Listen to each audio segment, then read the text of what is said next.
Samsung Electronics workers have approved a tentative wage agreement with 73.7% support, clearing the way for a final union management deal. Marking the 31st Ocean Day on Wednesday, President Lee Jae-myung pledged to secure freedom of navigation and defend an open trade order. Also in Busan, he called for thorough preparations ahead of the UNESCO World Heritage Committee meeting. Seoul's foreign ministry said Iran-made missiles were likely behind the attack on the South Korean vessel Namu in the Strait of Hormuz, while urging Tehran to take steps to prevent a further incident. The government says evidence points to Iran-developed missiles in the recent attack on the HMM Namu, a Korean ship in the Strait of Hormuz. And Seoul is demanding an apology from Tehran. Our Oh Soo-young has the latest. Iranian anti-ship missiles were likely used in the attack that set a Korean vessel ablaze in the Strait of Hormuz earlier this month, prompting Seoul to lodge a strong protest and request an apology from Tehran. At a briefing Wednesday, First Vice Foreign Minister Park Yun-ju unveiled the results of a government probe into the attack on the HMM Namu. The Korean vessel was anchored near UAE waters inside the Strait of Hormuz on May 4th, when it was struck twice by unidentified aerial objects. The government says debris recovered from the vessel included components resembling an Iranian-made Tolu-4 turbojet engine, along with markings believed to be from an Iranian manufacturer. The warhead was also found to resemble those used in Iran's Noor or Qadr anti-ship missiles. Officials added that unexploded high-explosive material was identified, while the fuselage debris was painted sky blue, matching the coating and color used on Iran's Noor series anti-ship missiles. Circuit board debris is estimated to have been produced around 20 to 30 years ago, and based on that production period, it is highly likely to be an older model Noor missile. Technical analysis concluded the unidentified aerial objects were highly likely to be Iran-developed Noor series anti-ship missiles. The probe also found the projectiles approached from the stern, while the vessel was anchored with its stern facing roughly 156 degrees toward Iran. Park said Seoul would summon the Iranian ambassador, convey a strong protest, and demand an apology, along with responsible measures to prevent a recurrence. With Tehran having denied involvement, Park said it remains difficult to determine whether the attack was intentional or to identify the exact actor behind it. Still, a military official said there appeared to be an intention to cause damage. While we cannot definitively determine the attacker's intent, from a naval and operational standpoint, firing 2 missiles instead of 1 strongly suggests an intention to inflict damage. The ambassador arrived at the foreign ministry at around 6:20 p.m. and as he left, denied all allegations, saying Iran had not been involved. Seoul says diplomatic communication with Tehran continues as it works to ensure the safety of Korean nationals and vessels and the free and safe navigation of ships through the Strait of Hormuz. Oh Soo-young, Arirang News. In other news, Samsung Electronics now has a new wage system, as over half of its unionized workers have voted in favor of the deal reached between management officials and labor representatives last week. Our business correspondent Park Jun-han has the details. Following a 6-day voting period that wrapped up on Wednesday morning, Samsung Electronics' tentative 2026 wage agreement has been officially approved. The joint union negotiation team announced on Wednesday morning that the deal passed with a 73.7% approval, securing over 46,000 votes in favor. Under union rules, the agreement required participation from at least half of the eligible voters and a majority approval to pass. The vote cleared those requirements, recording a final turnout of 95.5%.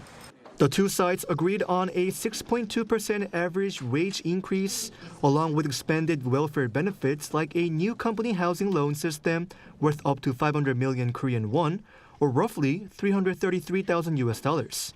The core of this new deal is introducing a brand new special management bonus for the Device Solutions, or DS, the company's semiconductor and electronic components division.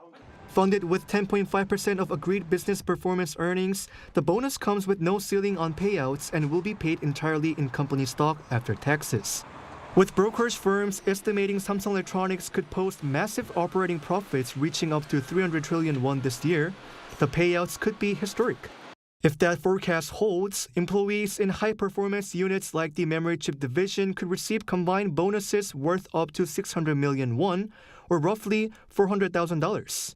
Even employees in non-memory semiconductor businesses, including the system LSI and foundry divisions, are projected to receive around 210 million won in combined bonuses. Following the vote, Samsung's union and management have already made the terms of the deal official, formally signing the documents after months of negotiations. Park Junan, Arirang News. Local stocks extended their rally on Wednesday, with the KOSPI surging to a new 8,400 high, as SK hynix also entered the $1 trillion market cap club amid the ongoing AI chip boom. Cha Yun-kyung has more. South Korea's benchmark KOSPI surged nearly 5% at market open on Wednesday on the back of a sharp tech-driven market rally and went to a record high of 8,450. It opened at 8,242.12, up 194.61 points, or 2.42%, and further extended its gains. Then, the Korea Exchange temporarily paused trading on its main board after the opening bell. According to the KRX, a buy-side sidecar was activated at approximately 9:06 a.m., suspending KOSPI futures buy orders for 5 minutes. A buy-side sidecar is triggered whenever the KOSPI 200 futures index surges by 5% or more and holds that level for at least 1 minute. The KOSPI closed at 8,228.70. The relentless rally in the memory chip sector is gaining traction, propelling the market values of both Micron Technology and SK hynix past the $1 trillion milestone for the first time. On the New York Stock Exchange, the U.S. memory chip maker Micron Technology skyrocketed nearly 20% on Tuesday local time, pushing its market capitalization past $1 trillion. Meanwhile, South Korea's SK hynix crossed the 1,600 trillion won mark in market capitalization, becoming the second domestic company after Samsung Electronics to join the $1 trillion global club. According to the company's market cap, a website tracking global market capitalizations, Samsung Electronics and SK hynix rank 11th and 12th respectively among the world's most valuable companies. Micron came 14th. Investors and analysts expect memory shortages to last in the near future, giving them unusual pricing power over the world's largest technology companies. Cha Yun-kyung, Arirang News. The number of newborns in the first quarter of this year reached its highest level in 7 years, driven in part by a rise in marriages over the past 2 years and an increase in the population of women in their 30s. A report from the Ministry of Data and Statistics on Wednesday showed that the number of newborns exceeded 75,000. That is up nearly 15% from a year earlier. The average number of babies a woman is expected to have also rose to 0.95 in the first quarter, up 0.12% from the same period last year. Now, in March alone, more than 25,000 babies were born, marking an increase of nearly 20% year-on-year. Korea's corporate business sentiment rose for the third month in a row in May to hit its highest in well over 3 years.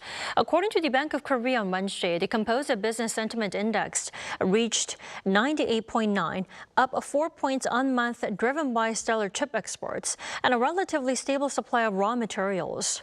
The figure marked the highest reading since October 2022, when the index hit 99, and it was also the largest on-month gain since May 2023.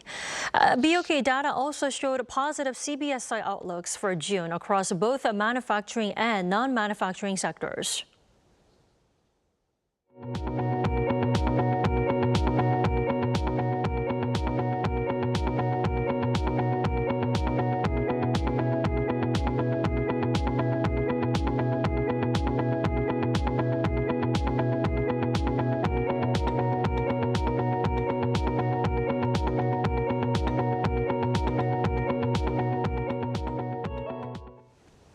Korea moves into a 6-day polling blackout period on Thursday, barring the release of new election surveys ahead of voting day. Our An Sung-jin breaks down what the latest polls reveal about voter sentiment. Sung-jin, what did the latest polls say about voter preferences so far? With just days to go before Korea's local elections, we now enter a polling blackout. Starting from May 28th, publishing or quoting new opinion polls is strictly banned. Now, this is done to ensure a fair race. But before that, let's turn to some poll figures in key battlegrounds as we look at some razor-thin margins. Now, for this whole mayoral race, the ruling Democratic Party candidate Jung Won-ho leads at 42%, with the main opposition People Power Party's incumbent mayor Oh Se-hoon chasing at 36%. This 6 percentage point gap sits tightly within the margin of error. Crucially, nearly 20% of voters remain undecided, meaning these fence-sitters may decide the capital. Now let's turn to Daegu, another fierce battleground. The DP's Kim Boo-kyum holds 42%, while the PPP's Chu Kyung-ho is right on his heels at 38%. Again, an 18% undecided bloc keeps this race entirely up for grabs. Meanwhile, the story changes in Busan. The DP's Jeon Jae-soo has secured an outside-the-margin lead at 46%, comfortably ahead of the PPP's Park Hyung-jun at 34%.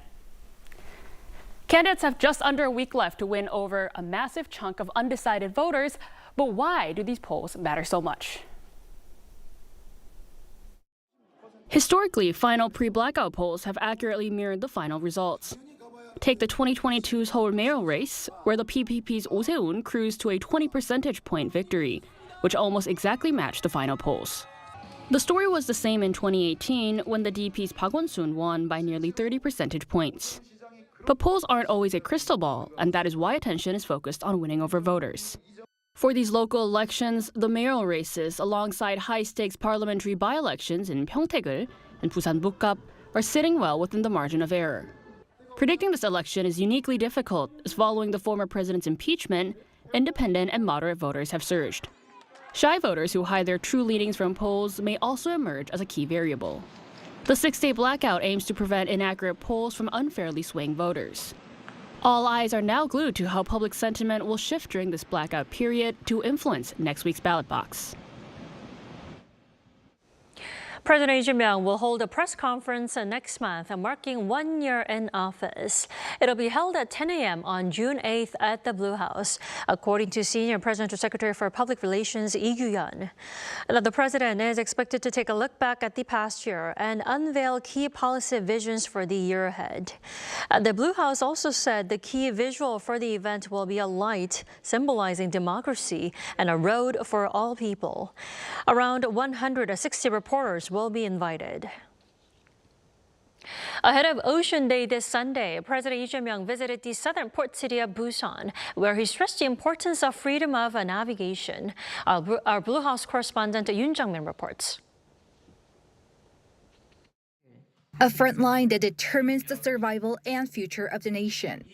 That was the assessment made by President Lee Jae-myung on the strategic importance of the ocean as he celebrated the 31st Ocean Day at an event on Wednesday in the southeastern port city of Busan. 글로벌 해양 통상 질서와 공급망이 재편되는 이 불확실성의 시대에 세계 경제의 핏줄인 바다의 안전과 주도권은 그 어느 때보다도 중요해졌습니다. He went on to emphasize the importance of freedom of navigation. 대한민국은 유라시아와 인도 태평양을 잇는 중심축이 되어 주변국의 자유로운 항행과 열린 무역 질서를 수호할 것입니다. President Lee promised to build a global maritime powerhouse, envisioned in 1996 by former President Kim Jong-un. He also vowed to nurture logistics and port businesses as national strategic industries and turn Busan into the country's maritime capital. 이는 대한민국이 치열한 글로벌 경쟁에서 살아남기 위한 생존 전략인 동시에 해양 강국의 비전을 일자리와 지역의 활력으로 직결시키는 균형 성장 전략의 핵심이기도 합니다. The government plans to create a maritime cluster in Busan, encompassing related public institutions, a court specialized in maritime affairs, and a regional investment bank. South Korea observes Ocean Day on May 31st to highlight the importance and value of the ocean. Later in the day, President Lee was briefed on preparations for an upcoming meeting of the UNESCO World Heritage Committee in the port city. Noting the power of K-culture and K-heritage, he instructed officials to fully prepare public transport, accommodation, and safety of overseas guests. Yoon Jung-min, Arirang News. So with less than 2 months until the UNESCO World Heritage Committee meeting down in Busan City, global experts gathered on Wednesday to discuss geoheritage conservation and unveil a new Korea-led international declaration. Our Jong Hae-rim was there and files this report. Scientists and heritage experts from around the world gathered in Busan for an international symposium on Wednesday on the future of geoheritage conservation. Hosted by the Korea Heritage Service ahead of the 48th session of the UNESCO World Heritage Committee, the event focused on the launch of the KGA Korea Declaration. KGA, or Key Geoheritage Areas, refers to the internationally significant geological site, including fossils, volcanic landscapes, and rock formations. We reaffirm that geoheritage is not merely a remnant of the past, but a responsibility owed to future generations, and we hereby declare our collective commitment to protecting its value through the shared resolve and concerted action of the international community. The symposium also highlighted the significance of Korea serving as a chair country for the upcoming UNESCO session. Only a few countries in Asia have so far chaired the World Heritage Committee, so it's really, I think, special that Korea is now hosting. World Heritage meetings are 10 days, sometimes sensitive political discussions.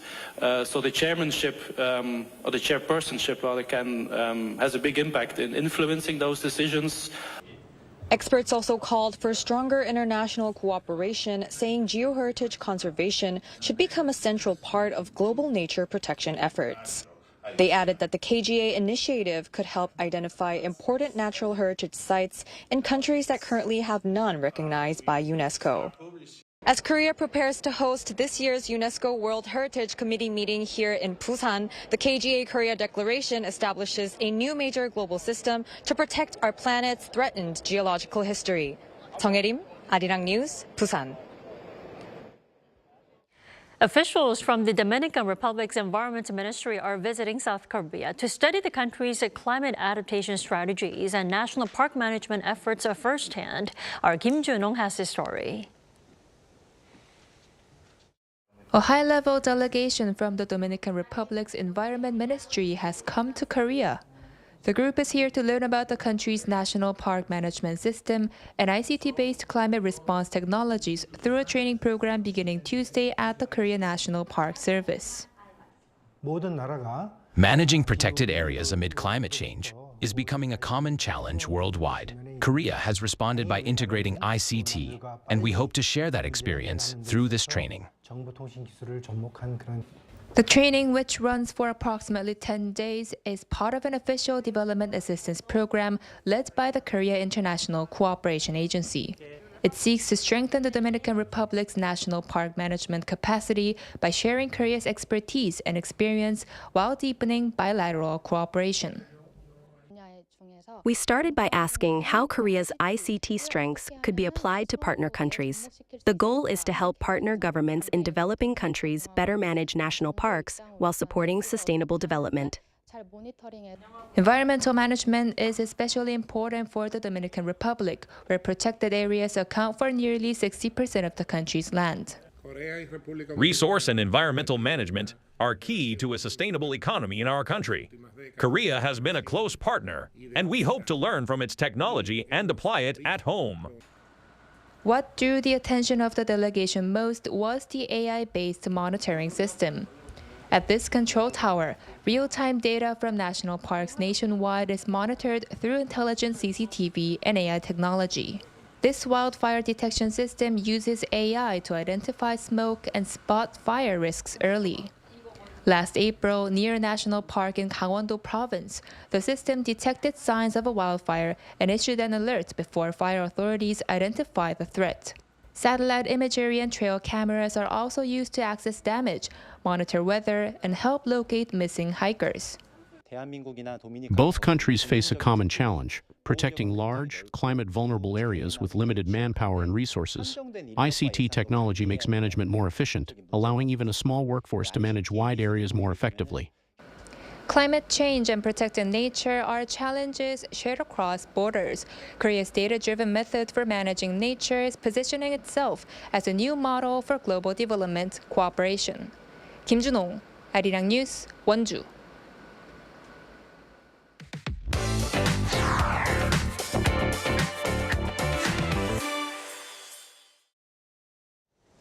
On the day, Seoul announced plans to develop and build a nuclear-powered submarines. North Korea launched a mixed batch of missiles, and the regime state-run media reported today what the missiles were. For more on this, we have our defense correspondent Kim Bo-kyung here in the studio. Welcome back, Bo-kyung. Thanks for having me. So, Bo-kyung, the North fired a wide range of missiles, right? Could you elaborate more on the missiles first? Sure. With North Korean leader Kim Jong-un overseeing the test, North Korea tested two new weapon systems, a lightweight multiple-purpose missile launch system and multiple AI-guided tactical cruise missiles. To keep it simple, it means the regime tested multiple kinds of weapon systems, ballistic missiles and the power of a special mission warhead, the 240mm controlled artillery rockets with an expanded firing range, and the reliability of its ultra-precision autonomous navigation system, and a tactical cruise missile with the AI-guided accuracy control. One expert said the regime has been trying to boast of its capability against South Korea's and the U.S.'s missile defense systems. So they are kind of showing their intention and showing their will, and also at the same time capability that they can simply get rid of all these missile defense systems by South Korea and the United States, because there's using variety of the missiles at the same time. It's very difficult, if not impossible, to defend those missiles. Aside from the fact that Pyongyang carried out strikes using a mixed fire tactic, one more thing to note is that these missiles show the latest technology, including ultra-precise autonomous guidance navigation, terrain matching navigation, along with an AI-based guidance function. The expert says this shows the regime's efforts to have more precise weapons. Kim Jong-un, especially the Ninth Party Congress, and he ordered that all the North Korean weapons, especially the missiles, should be more precise, which bring some high-tech technology to improve their capability, so that they have a more advanced the capability to attack the South Korea's important target, including some headquarters of these armed forces. The media also added that the tactical cruise missiles, capable of striking targets at a range of 100 kilometers, would be deployed to long-range artillery units positioned near the southern border. Well, it definitely seems the North is continuing to pursue and develop its missile and nuclear capability. Bo-kyung, how is the South Korean government reacting to the latest launch? Right. So Seoul keeps on urging Pyongyang to cooperate with the government's efforts for peace on the Korean peninsula. During the regular press briefing on the day North Korea launched the missiles, the foreign ministry spokesperson said the government had once again urged North Korea to respond positively to its peace policy and efforts to ease tensions. Listen to this. Our government strongly supports stopping the spread of nuclear weapons. We will keep working with the international community to achieve the complete denuclearization of the Korean peninsula through gradual and practical steps.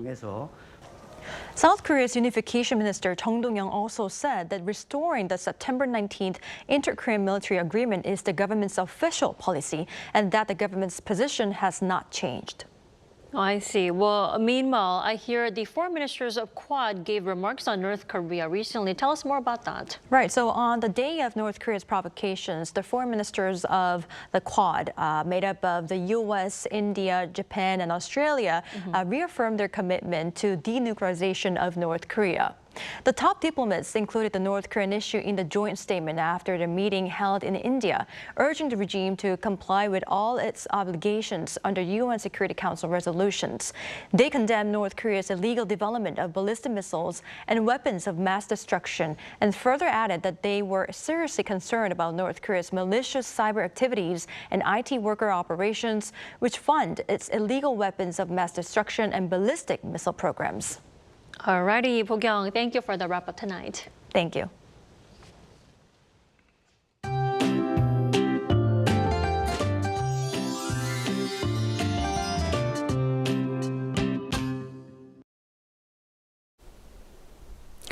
Tomorrow we'll continue to see cloudy skies. With thick cloud cover, daytime temperatures will stay near seasonal norms, keeping conditions relatively mild.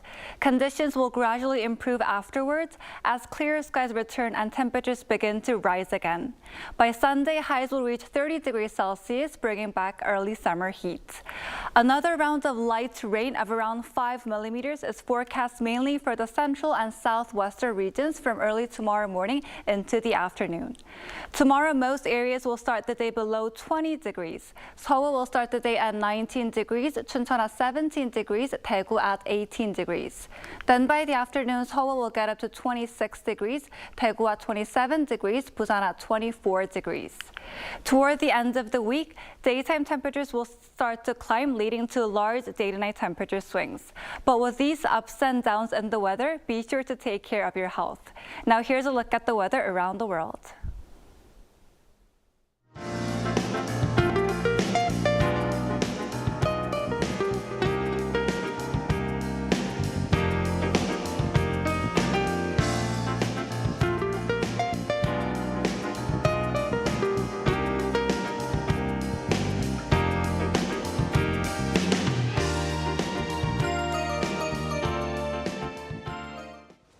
That is all we have for tonight. I'm Kim Dami. From all of us here at Arirang, thanks for watching and good night.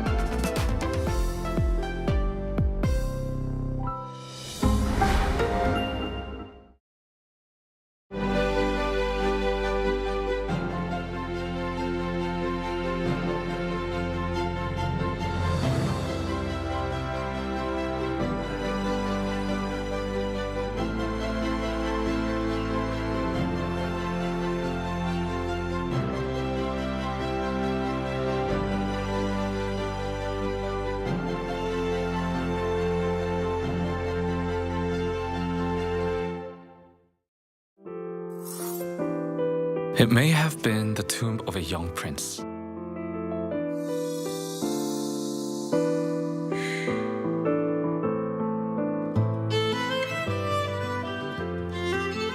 Kim tomb, one of Shila's ancient burial mounds.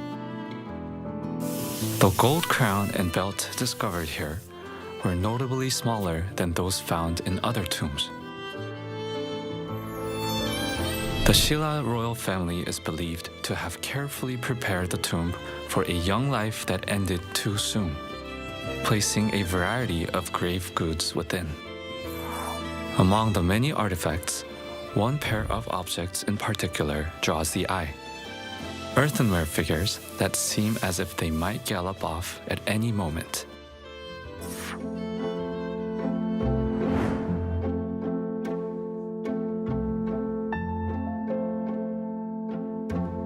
Look closely, and you'll notice the two figures are slightly different. Did you spot the difference? One exudes authority, wearing an ornate headdress and full armor. The horse, too, is richly adorned with elaborate harnesses. In contrast, the other figure appears plainly dressed, with hair tied in a top knot and a cloth wrapped around the head. Based on their attire and size, the more elaborate figure is presumed to be the tomb's occupant, while the simpler one appears to be a servant. So what exactly are these pottery figures which vividly reflect the everyday life of Shila people?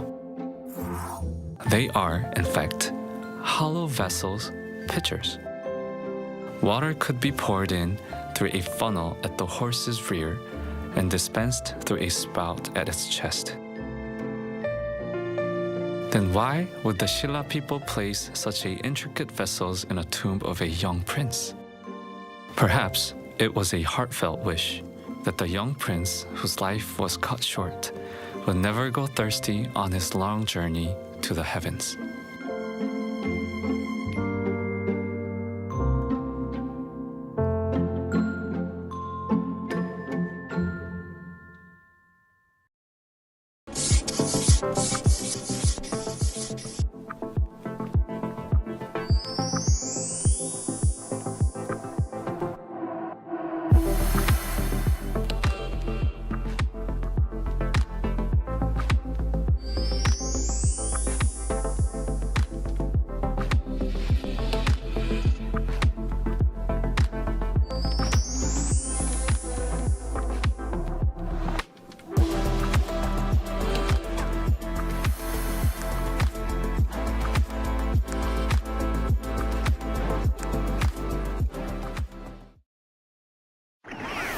Knock knock! The magical door to the world of K-animation is swinging wide open. Meet your instant new BFF, the adorable Catch. Tina Ping will have you hooked from the very first glance. Need a hand? Our Robocar Pony Rescue team is always zooming in to save the day. How about tagging along on Ping Fong and Pal's super exciting quest to reclaim their lost magic? With the mysterious life forms Cabion by your side, you can become a Cabion master and save humanity like a total hero. Protecting children's innocence while igniting their boundless imaginations. That's the magic of Korean animation. K-animation, the ultimate bestie for kids worldwide.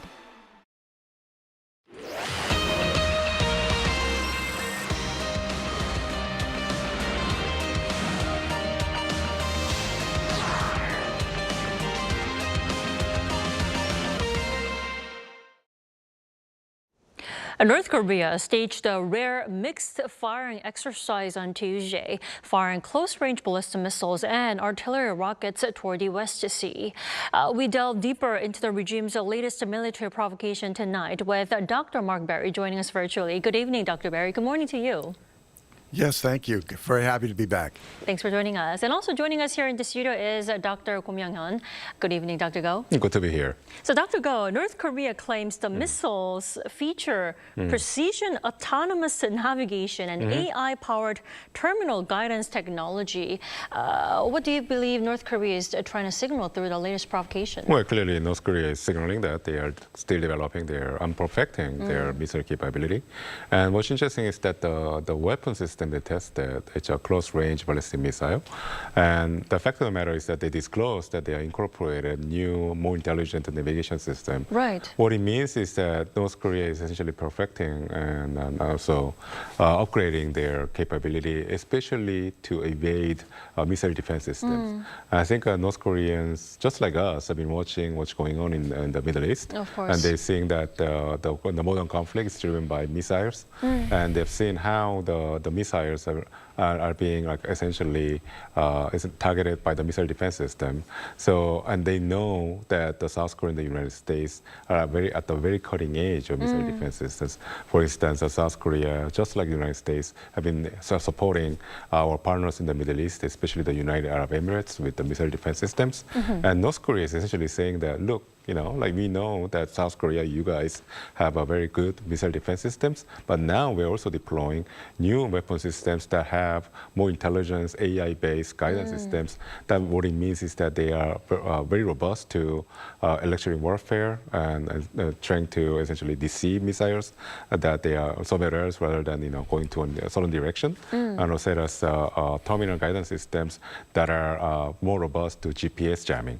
So, and that's a message. North Korea is saying that, especially this is a message directed at South Korea, that no matter what kind of defense we put up, North Korea has a capability to defeat it. Well, this is just out of my curiosity. This time the missiles were a close-range ballistic missile. It doesn't have to do with the distance then? So it's more about, so sometimes North Korea launches long-range ballistic missiles, oftentimes towards the Sea of Japan or like Japan. And this is a message directed at United States and Japan, that they have the long-range strike capability. So no country is safe from North Korea's reach. But then this time, North Korea is testing short-range ballistic missiles. So they are essentially limiting the scope of their threats. So they are sending a message directed at South Korea, not to Japan, not to the United States. So is this a message to South Korea? I think they are taking into consideration that South Korea has been focusing a lot in the indigenous weapons development. Right. I think yesterday President Lee was in this roundtable discussing about South Korea's plan to build nuclear-powered submarines. And I think North Koreans are also responding to that. I see. Well, in the meantime, Dr. Barry, there is a growing speculation that Chinese President Xi Jinping may visit North Korea, but it seems like he's not going there anytime this week, right?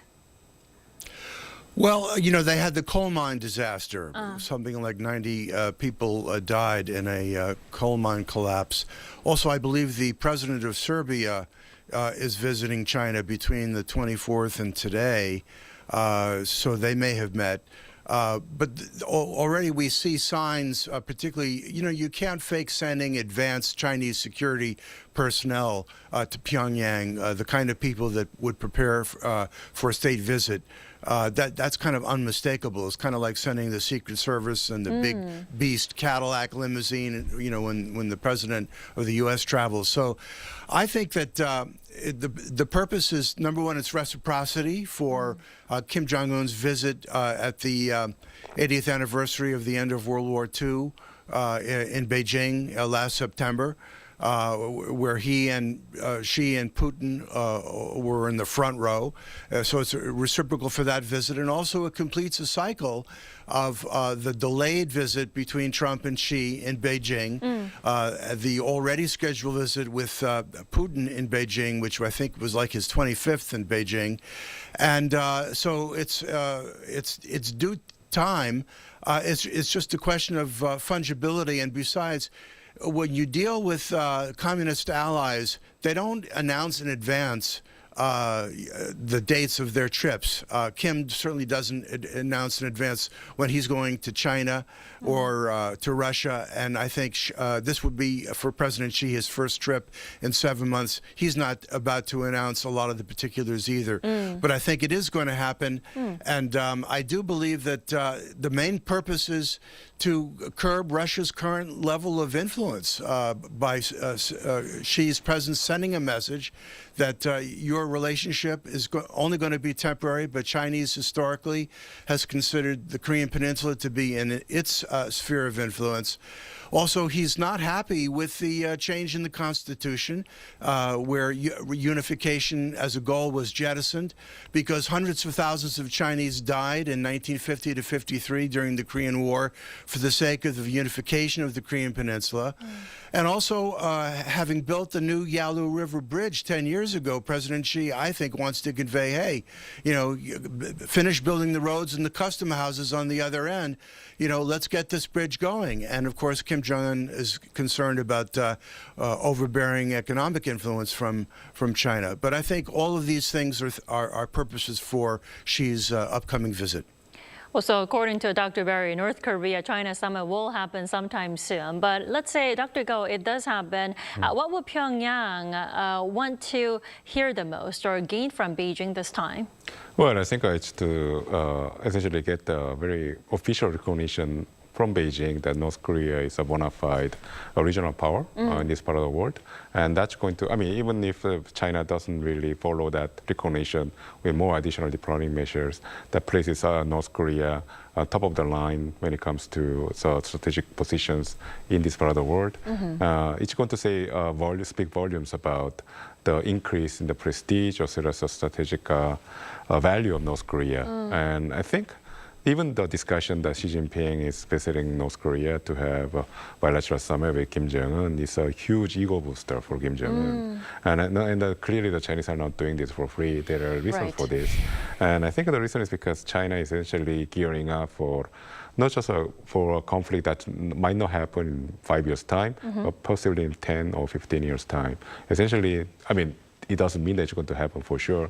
But I think that China is, just like the United States, gearing up for a potential great power conflict. So it doesn't necessarily mean that there will be a war breaking out in the peninsula, but I think China is thinking about Taiwan. We know that the United States is working very closely with Japan and South Korea to prevent a conflict arising in the Taiwan Strait. And then what the United States is doing is having a very close coordination with Japan especially, but also with South Korea, security-wise as well as strategically. And then China obviously will have to respond by working closely with its allies in the region. We already know that Vladimir Putin, President of Russia, visited Beijing for a summit with Xi Jinping. And sequence of events shows that if China wanted to show that it was closely aligned with Russia, and the only reason they are closely aligned with Russia is to show a common front to the United States. And then if this close alignment followed by Xi Jinping's meeting, summit with Kim Jong-un, the message must be the same. It's all about making sure that China is at the center of this alignment called the CRINC, China, Russia, Iran, North Korea. And this is all about deterring the United States. And I think in that sense, this is a major event and something that it's an inflection point, I would say. Something that I think we can no longer ignore, that China and North Korea are aligning. So it used to be that North Korea was a source of problems for China. Right. China saw North Korea as a proliferation risk, backward, used to be an ally that wasn't focusing on economic development, unlike China. Now it's becoming more of a valuable partner, especially in terms of confronting the U.S. influence in the region, something that Seoul should take into consideration, I think. Now I'm glad you mentioned the China-Russia summit because following the summit back on the 20th, Dr. Barry, speculation is growing that Xi Jinping's possible visit to Pyongyang could, pave the way for closer coordination among, like Dr. Go mentioned, among Pyongyang, Beijing, and Moscow. Should such a trip mark a significant turning point in strengthening trilateral alignment? Could you elaborate more on this? I think that's the intended appearance, as exemplified, as I mentioned, about that front row last September with Putin and Xi and Kim Jong-un. By the way, they were talking about replacing body parts so that they could live to be 150 or even longer. I mean, an unbelievable conversation that Reuters picked up, and then China asked them to take the video down. That was wild. But, more fundamentally, China, and I have to underscore, just China, wants to be at the center of a new Eurasian era that dispels centuries of Western influence by Europe and by the United States.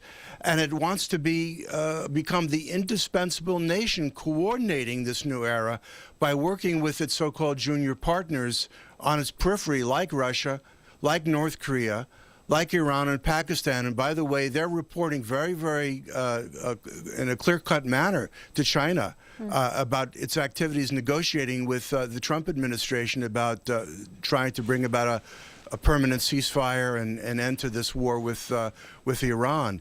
And in general, China is appealing to what they call the global South, not the old world and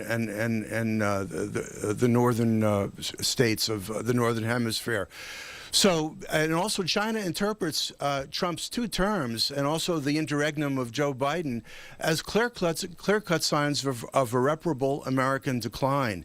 So, kind of echoing some of the things that Dr. Go was just saying, a lot of this has vibes of the period from May through mid-August of 1945, which was the end of World War II in Europe, and then the end of World War II in the Pacific, and of course the division of Korea, which began on the night of August 10th and was concluded with the formal surrender on the 15th of August. So this is a very pivotal period. It's not going to be a time identity where things will be exactly the same. It'll be different, and we have to be careful to understand that people in other countries have different views than the United States, than Japan, than South Korea, than Britain, and they have their own interests. So we have to very delicately handle this period. At the same time, living stateside, I've never seen anything like this in all my life in terms of what's going on in society and its politics. That is true. We are going through some critical periods, both domestically and internationally. Meanwhile, Dr. Go, Singapore's foreign minister is visiting South Korea after stops in China and North Korea. Now, given Singapore's part as an informal, messenger between North Korea and the U.S. as well as between the two Koreas, what diplomatic signals should we read here? So I think it's a very optimistic signal. I think diplomacy is back in season in Northeast Asia. And it's very interesting because Singapore, just like some other advanced open economies that they have a very pivotal diplomatic roles or tries to have an important influence in the diplomatic domain, such as Sweden, Switzerland, and Qatar. They are very attuned to the global geopolitical situations. And the fact that Singaporean Prime Minister went to the trouble of going to Beijing, then to Pyongyang and then Seoul, I think it means that they are sensing that diplomacy is probably getting another opportunity, another chance. Even though we know that North Korea is very lukewarm towards Seoul, he's very insisting on the so-called two hostile states doctrine, and they announced that it's been incorporated into their constitution. What's interesting, though, is that the outsiders, they're essentially focusing on North Korea. And I think the reason are several, and clearly it's driven by President Trump's own interest in opening dialogue with Pyongyang or restarting dialogue with Kim Jong-un, but also because the administration in Seoul has also changed from the previous administration position of a hard line towards North Korea to one of engagement. So I think a country like Singapore, which are very aware of this kind of diplomatic opportunities, which allows them also to raise their profile in the international arena, sensing that all the stars are aligned for a possible diplomatic breakthrough.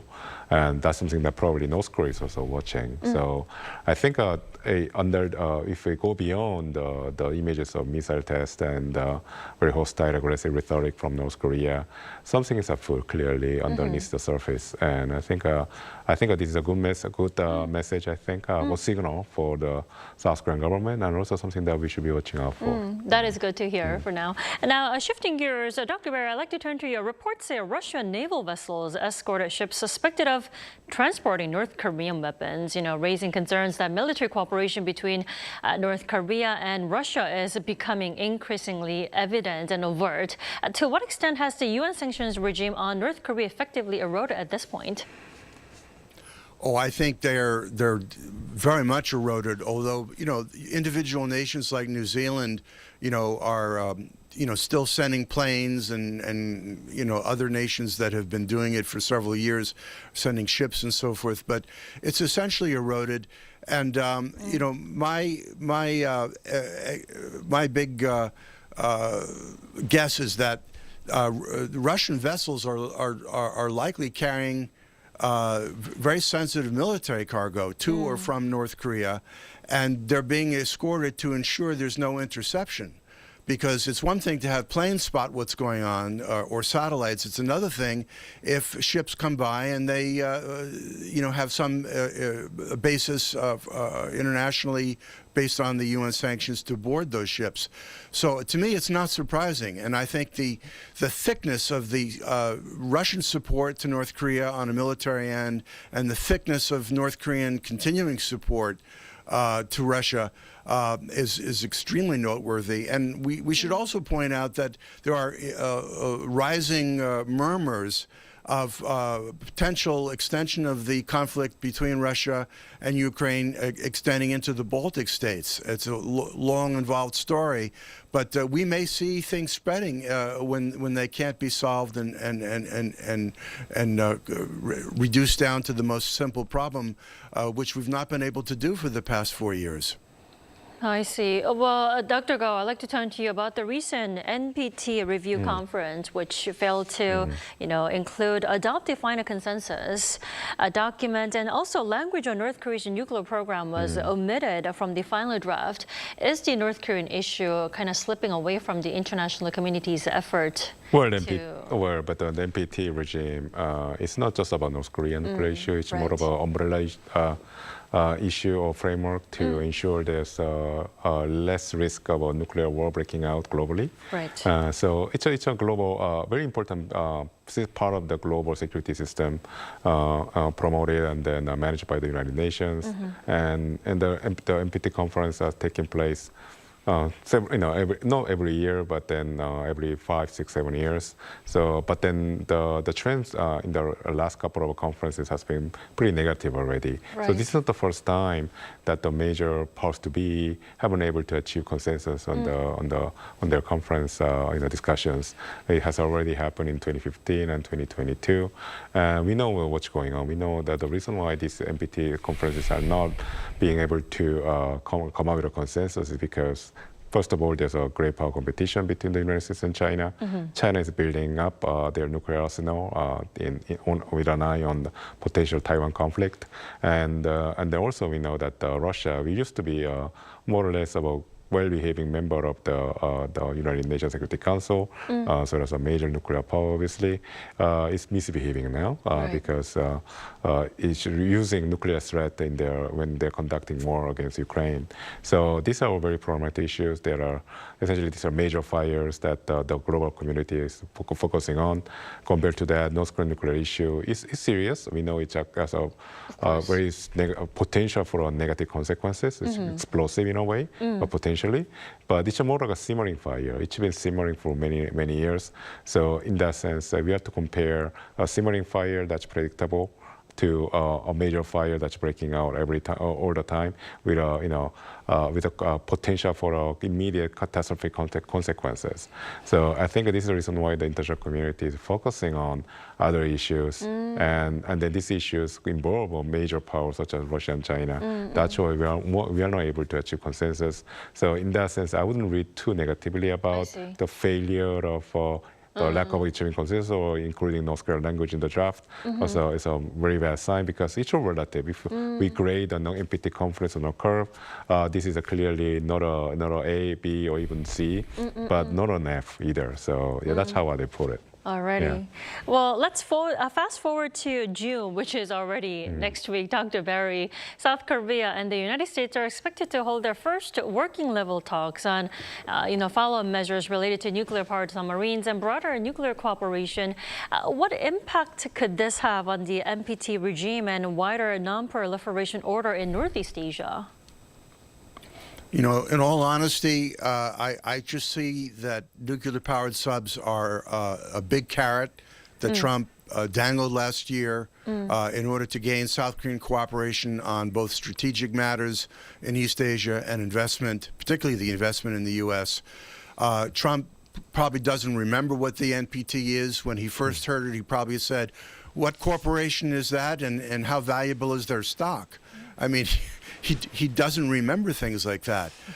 People under him are carrying out these activities, which he nodded his head in approval. But it seems to me that, in any case, nuclear-powered subs, from my understanding, take advantage of a loophole in the NPT treaty. But I don't perceive President Trump having any stake whatsoever in the continuance of the NPT treaty as he minimally understands it, because he may feel it's in the best interest of the United States for certain countries, such as those in East Asia that are American allies, to become more or less nuclear powered in various military capabilities. So I would just leave it at that. I think that's the level of depth that President Trump has on the issue. All right, let's how the talks go next month. We'll have to leave it here for tonight. Dr. Barry, thank you so much for joining us all the way from New York tonight, and morning for you. Very welcome. And also, Dr. Go, thank you for your time and your insight as always. My pleasure. We also thank you for staying with us tonight. This has been Kim Dami. Good night.